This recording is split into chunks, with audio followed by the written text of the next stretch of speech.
In third place, I have the 50s. What a time to be alive. Everyone was clean, everyone was neat for the most part.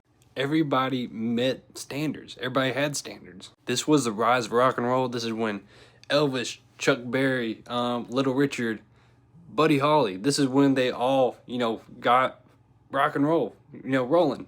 Most car guys would argue that the 50s has some of the best looking cars. This is also probably when color peaked. Honestly, it was between that and a few other decades, but it had like a pastel color, but it was like bright at the same time. It looked so good.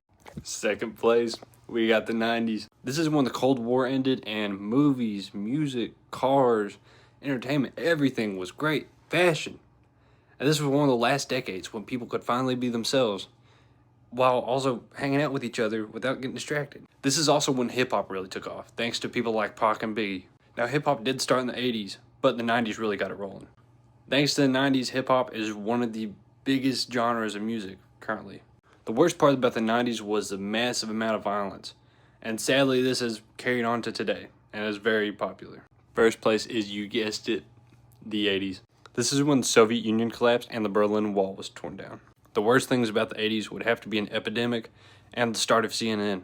But the 80s were the best, how could they not be? Color, technology, movies, music, cars, houses. Just like, bro, look, oh my gosh. There was neon everywhere.